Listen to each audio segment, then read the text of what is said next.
Ela pediu liberdade. Eu dei. E o homem que ela escolheu com essa liberdade dormia no quarto do lado quando a gente era criança. Minha esposa pediu relacionamento aberto, mas o outro era o meu irmão. Era uma quinta-feira à noite. Mesa posta, jantar pronto, aquela atmosfera de casal que parece normal até deixar de ser. Ela sentou do lado oposto. Juntou as mãos em cima da mesa. Me olhou com aquele olhar de quem ensaiou mas ainda não tem certeza de como vai cair. Eu preciso te propor uma coisa, ela disse. E preciso que você me ouça até o fim. Eu larguei o garfo. Eu acho que a gente devia abrir o relacionamento. O garfo que eu havia largado continuou na mesa.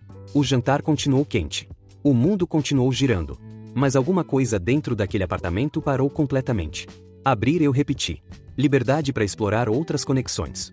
Sem possessividade. Sem ciúme. A gente continua sendo a base um do outro, mas com espaço para crescer. Eu olhei para ela por um longo tempo. Por que agora? Eu perguntei. Ela desviou o olhar por meio segundo. Só meio segundo. Porque eu acho que a gente precisa disso. Eu deveria ter puxado esse fio. Deveria ter perguntado o que tinha naquele meio segundo de hesitação. Deveria ter feito a pergunta que eu não tinha coragem de fazer porque a resposta podia ser algo que eu não estava pronto para ouvir. Em vez disso eu disse: me dá um tempo para pensar. E 2 dias depois eu disse sim. Foi o maior erro da minha vida. O acordo foi estabelecido com regras claras. Transparência total. Proteção sempre. Sem envolvimento emocional profundo. E a regra central, repetida com ênfase. Nada dentro do nosso círculo. Nenhum amigo, nenhum familiar, ninguém que faça parte da nossa vida compartilhada. Ela repetiu essa regra 2 vezes. Eu entendi depois o porquê. Quem mente sabe onde a mentira é mais perigosa. Nas semanas seguintes ela floresceu de um jeito que eu não estava preparado para testemunhar. Energia nova, leveza nova, aquela presença de quem está exatamente onde quer estar. Eu tentei minha parte no acordo. Fiz o que devia fazer. Fui a encontros que não levaram a nada porque minha cabeça estava em outro lugar o tempo todo. 1 mês depois do acordo, numa sexta-feira, meu irmão mais novo me ligou. Caio. 29 anos. Aquele tipo de irmão mais novo que você criou junto, que esteve em cada momento importante, que quando você faz a lista de quem você chamaria no pior dia da sua vida aparece nos primeiros 3 nomes. E aí ele disse: a gente não se vê faz tempo. Bora tomar uma cerveja essa semana? Bora, eu disse. Quinta-feira. Quinta tô ocupado. Sexta? Sexta tá bom. Eu não sabia ainda que esse telefonema ia mudar tudo. Na quinta-feira, dia em que o Caio havia dito que estava ocupado, minha esposa saiu depois do jantar. Vou encontrar uma amiga, ela disse. Qual amiga? A Patrícia. A gente não se vê faz tempo. Tá bom. Que horas você volta? Não sei. Não me espera acordado. Ela saiu. Eu fui assistir televisão. Dormi no sofá em algum momento. Acordei quando ela chegou, quase meia-noite, e fui pro quarto sem acender a luz. Naquela noite não aconteceu nada. Na semana seguinte, mesma coisa. Quinta-feira. Saída depois do jantar. Amiga diferente dessa vez. Na terceira semana eu prestei atenção. Toda quinta-feira. Sem falta. E o Caio toda semana tinha algum motivo para não poder na quinta. Eu sei exatamente o momento em que o pensamento entrou na minha cabeça. Eu sei porque eu o afastei imediatamente. Porque existem pensamentos que são tão grandes e tão horríveis que a mente os rejeita antes de conseguir formulá-los completamente. Mas o pensamento voltou. E dessa vez eu não consegui afastar. Na quarta quinta-feira eu não dormi no sofá. Fiquei acordado no quarto com o celular na mão, olhando pro teto, esperando. Ela chegou às 11h40. Entrou devagar. Tomou banho rápido. Deitou de costas para mim. Ficamos em silêncio por um tempo. Boa noite, ela disse. Boa noite, eu respondi. E não disse mais nada. No dia seguinte de manhã, enquanto ela estava no banho, eu peguei o celular dela que estava na bancada da cozinha. Desbloqueado. Eu sabia a senha há anos. Nunca havia usado para isso. Abri as mensagens. E o nome que eu encontrei no topo da lista, com a última mensagem enviada às 11h20 da noite anterior, era o nome que eu mais temia encontrar desde que o pensamento havia entrado na minha cabeça 3 semanas antes. Caio. Eu pousou o celular de volta na bancada. Fui até a janela da cozinha. Olhei para a rua lá embaixo por um tempo que não sei calcular. Ela saiu do banho. Entrou na cozinha. Me viu de costas na janela. Bom dia, ela disse. Bom dia, eu respondi sem me virar. Ela fez café. Ficou em silêncio por um momento. Você tá bem? Tô pensando. Em quê? Eu me virei para ela. Olhei para a mulher que eu havia colocado no centro de cada decisão dos últimos 7 anos. E disse: em nada ainda. Depois a gente conversa. Fui pro quarto me arrumar. E enquanto eu me arrumava, eu tomei uma decisão que foi a mais difícil que eu já tomei. Eu ia ter certeza antes de dizer uma única palavra. Porque se eu estava errado, não havia volta. E se eu estava certo, eu precisava ter tudo antes de abrir a boca. Eu liguei pro Caio naquele dia. E aí? Semana que vem você consegue na quinta? Quinta? Ele pausou. Quinta tô enrolado. Sexta tá bom? Pode ser sexta. Ótimo. Eu te ligo pra confirmar. Enrolado na quinta. Toda quinta. Eu desci o elevador, saí do prédio, andei 2 quarteirões, sentei num banco de praça. E fiquei lá por 1 hora tentando desmontar a conclusão que estava se formando. Tentei com tudo que eu tinha. Não consegui. Sexta-feira à noite. Eu e o Caio num bar. Ele estava normal. Aquele jeito dele de sempre, descontraído, aquela facilidade de conversa que ele sempre teve. Nada fora do lugar. Mas eu estava olhando de um lugar diferente agora. E pequenas coisas que eu nunca havia notado começaram a aparecer. O celular que ele verificava com uma frequência levemente maior do que o normal. A forma como ele desviou o assunto quando eu mencionei casualmente que minha esposa havia saído na quinta. O momento em que eu disse o nome dela e algo passou rápido no rosto dele que ele controlou imediatamente, mas não rápido o suficiente. Eu vi. Na terceira cerveja ele me olhou e disse: "Você tá estranho hoje. Tô com coisa na cabeça. Quer falar?" Eu olhei para ele por um longo momento. Ainda não, eu disse. Mas em breve. Voltei para casa naquela noite com tudo organizado na cabeça. Ela estava na sala quando eu entrei. Levantou o olhar do livro. Como foi? Bem, a gente conversou bastante. Que bom. Faz tempo que vocês não se encontravam. Faz, eu disse. Fui pro quarto. Deitei. E esperei ela dormir. Quando a respiração dela ficou regular, eu peguei o celular dela da mesa de cabeceira com muito cuidado. Levei pro banheiro. Fechei a porta. Abri as mensagens do Caio. Li tudo. Não vou descrever o conteúdo completo porque algumas partes ainda doem de um jeito que não cabe em narração. Mas o suficiente para dizer o seguinte. Não era recente. Não era novo. Havia mensagens de 2 meses antes do acordo ser proposto. 2 meses. Ela havia criado o relacionamento aberto para cobrir o que já existia com o meu próprio irmão. Fui até o banheiro. Abri a torneira fria. Molhei o rosto. Me olhei no espelho por um longo tempo. Havia 2 traições na minha frente. A dela. E a do meu irmão. Das 2, eu não sabia qual doía mais. Porque ela era minha esposa. Mas ele era sangue. Ele era o menino que eu havia ensinado a andar de bicicleta. Que eu havia levado no ombro quando tinha 5 anos e o joelho pelado de tanto cair. Que havia chorado no meu casamento de uma forma que me fez rir e me emocionar ao mesmo tempo. Esse era o homem que estava nas mensagens do celular da minha esposa. Eu fechei a torneira. Voltei pro quarto. Deitei. E não dormi 1 hora naquela noite. Na manhã seguinte eu acordei cedo. Ela ainda estava dormindo. Eu fiz café, sentei à mesa da cozinha e enviei uma mensagem pro Caio. Preciso te ver hoje. Não é sobre nada bom. Ele demorou 20 minutos para responder. Que horas? 12h. O bar perto do meu trabalho. Tô lá. Eu deixei o café na mesa. Escrevi um bilhete para ela dizendo que havia saído cedo. Saí antes que ela acordasse. Cheguei no bar às 11h40. Pedi uma água. Esperei. Ele chegou pontualmente ao 12h. Quando me viu sentado, algo passou no rosto dele. Não culpa exatamente. Aquela coisa que acontece quando o corpo reconhece uma situação antes que a mente processe. Sentou do lado oposto. Me olhou. O que aconteceu? Ele perguntou.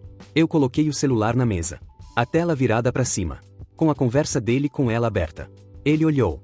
E eu vi a cor sair do rosto dele em tempo real. Silêncio.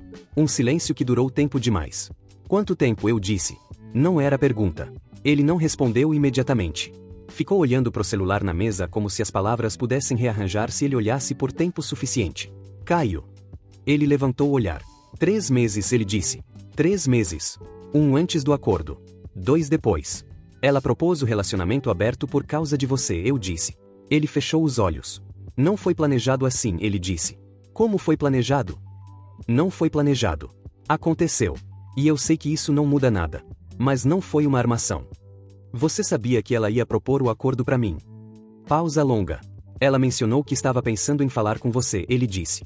Eu disse que era uma decisão dela. Você poderia ter me ligado. Eu sei. Você poderia ter terminado antes que ela fosse me propor qualquer coisa. Eu sei. Por que você não fez nenhuma das 2 coisas? Ele ficou em silêncio por um tempo. Porque eu não queria terminar, ele disse. E a honestidade daquelas palavras foi de alguma forma pior do que qualquer mentira teria sido. Eu me levantei da cadeira. Não com raiva. Com uma calma que eu não havia planejado ter e que me surpreendeu enquanto acontecia. Você é meu irmão, eu disse. Ele me olhou. Você é o meu irmão, eu repeti. E você escolheu isso. Eu. Não precisa explicar agora, eu disse. Mas eu precisava olhar nos seus olhos e ter a confirmação. Porque eu precisava ter certeza de que não estava construindo isso na minha cabeça. Não estava, ele disse baixinho. Eu sei. Peguei o celular da mesa. Quando você estiver pronto para ter uma conversa real, você me liga. Não hoje. Não essa semana. Quando você estiver pronto. E saí.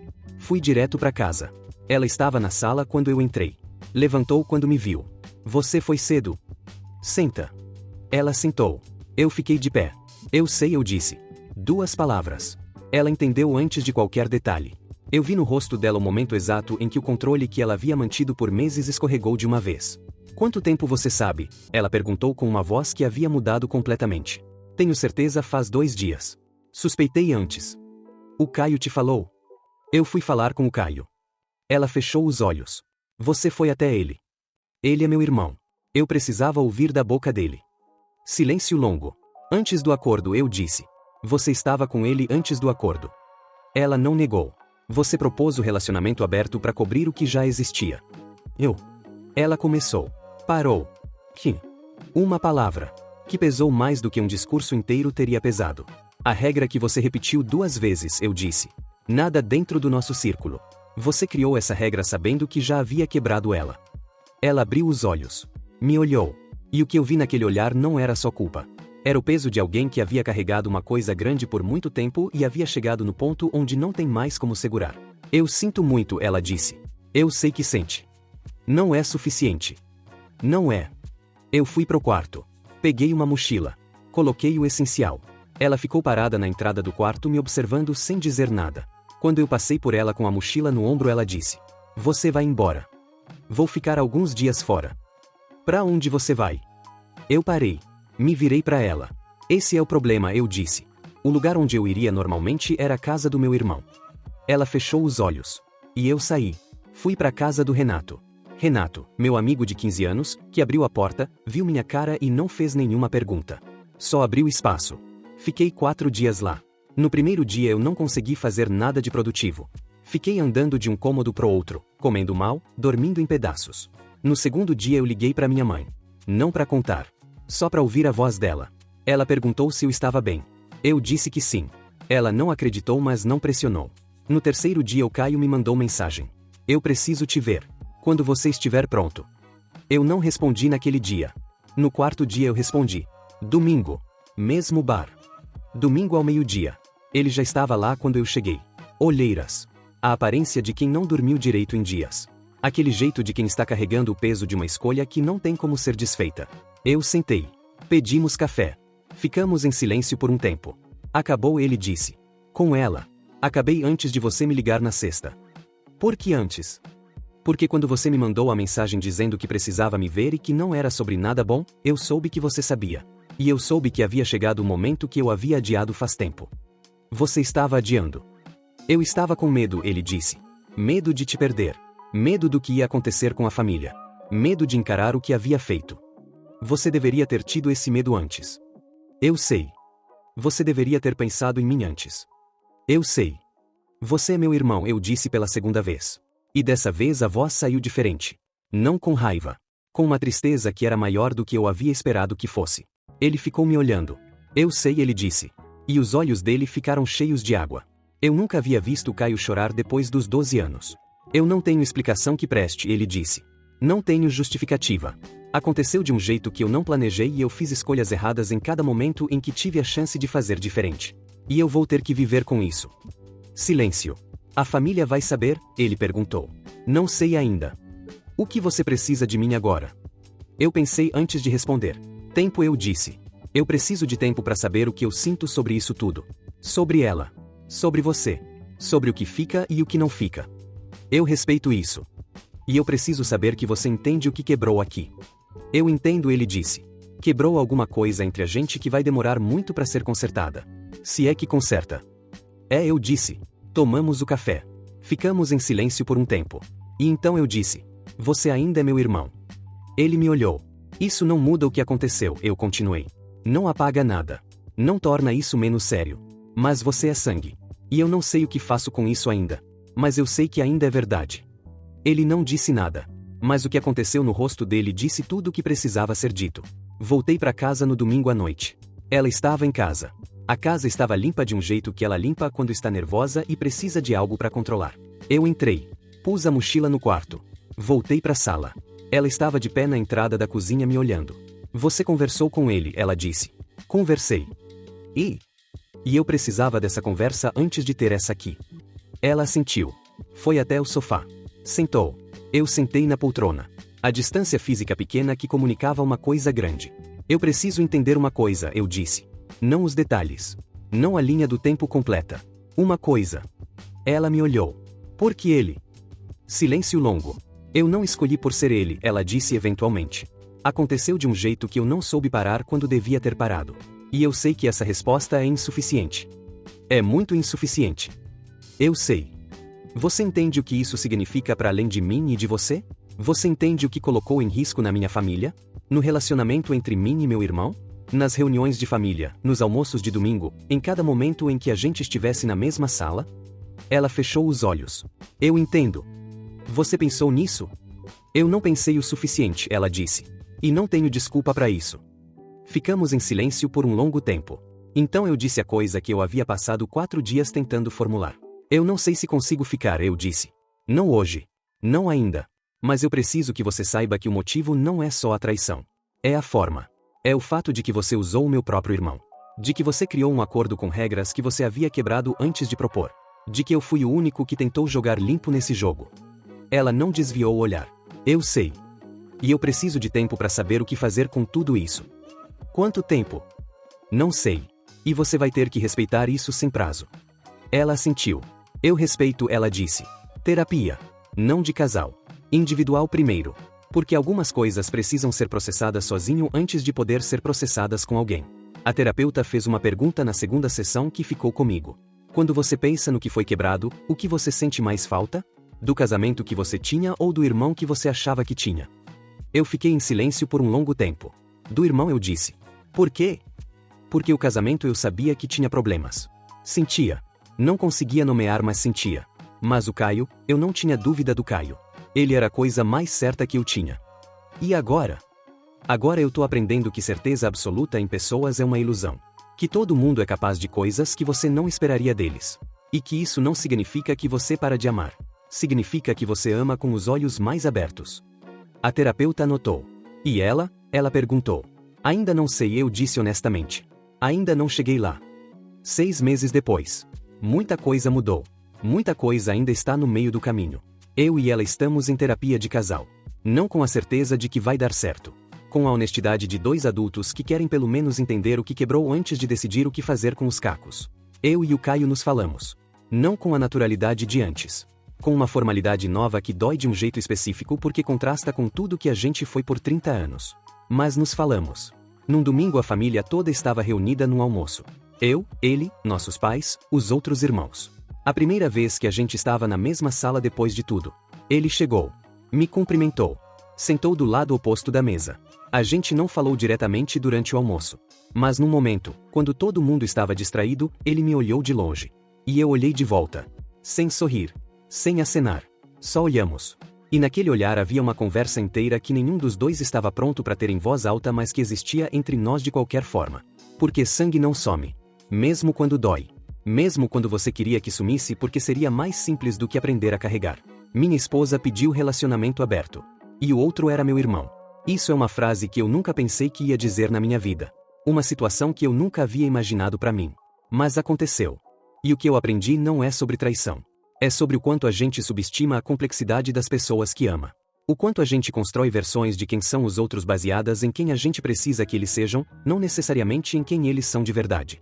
Minha esposa me surpreendeu de um jeito que custou tudo. Meu irmão me surpreendeu de um jeito que ainda estou processando. E eu me surpreendi a mim mesmo. Porque no meio de tudo isso eu descobri que sou capaz de sentar num bar com o homem que me traiu de uma forma que poucos conseguem e ainda conseguir dizer que ele é meu irmão. Não porque está tudo bem. Porque algumas verdades são maiores do que a dor que elas carregam. E eu ainda não sei o final dessa história. Mas pela primeira vez em muito tempo eu estou presente o suficiente para ver como ela se desenrola. Um dia de cada vez. Com os olhos abertos.